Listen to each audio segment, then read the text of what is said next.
Dans cet exercice donné à XESPCI en 2019, on considère l'endomorphisme de Mn de R défini par M associe la transposée de M, donc qui est ici noté M puissance T. Des fois, on a T de M, bon, ça revient au même. Donc on nous demande ici de calculer le déterminant de phi. Donc ici, bon, il y a différentes manières d'aborder les choses, mais quand même, il y a une seule idée qui va être très efficace et qui va marcher, c'est de considérer l'ensemble des matrices antisymétriques et symétriques. Donc là, bon, on peut donner un certain nombre de choses qu'on peut dire directement. On se rend compte que phi carré, c'est identité. Donc du coup, phi est une symétrie vectorielle. Et on sait que dans ce cas-là, les espaces E1 de phi et E-1 de phi vont être supplémentaires dans Mn de R. Et du coup, comme ils sont supplémentaires dans Mn de R, on va pouvoir former une base formée de vecteurs propres, associés à valeurs propres 1 et moins 1. Dans cette base, la matrice de phi sera diagonale, avec sur la diagonale D1 et D-1.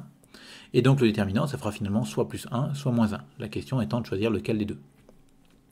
Donc pour faire ça, on va déterminer un peu mieux E1 de phi. Donc on a notamment besoin de la dimension de E1 de phi.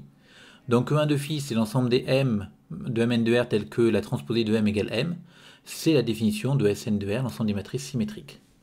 Alors, ici, on va donner E-1 de phi. On pourrait s'en passer, parce que comme c'est une symétrie vectorielle, on sait que E1 et E-1 sont supplémentaires.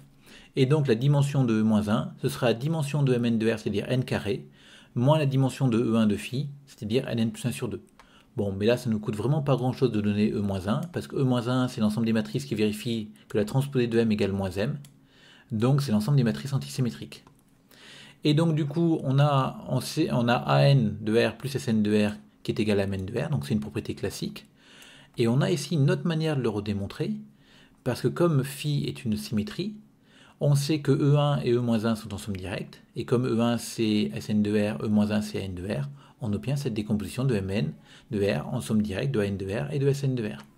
Bon, on le sait par ailleurs, donc on peut le réutiliser. Mais en tout cas, si on prend une base B1 de Sn de R et une base B-1 de AN de R, si on les regroupe, on obtient une base de Mn de R qui va être formée des vecteurs propres de phi. Et donc la matrice dans B de phi, ça va être une matrice diagonale avec D1 d'abord parce qu'on a pris B1 la base de Sn de R, puis D-1. La question étant de savoir combien il y a de 1. D1, il y en a autant qu'il y a de vecteurs dans la base B1. Et donc c'est égal à la dimension de Sn de R. Donc ça veut dire qu'au départ, on va avoir nn plus 1 sur 2, 1. Donc parce que nn plus 1 sur 2, c'est la dimension de Sn de R.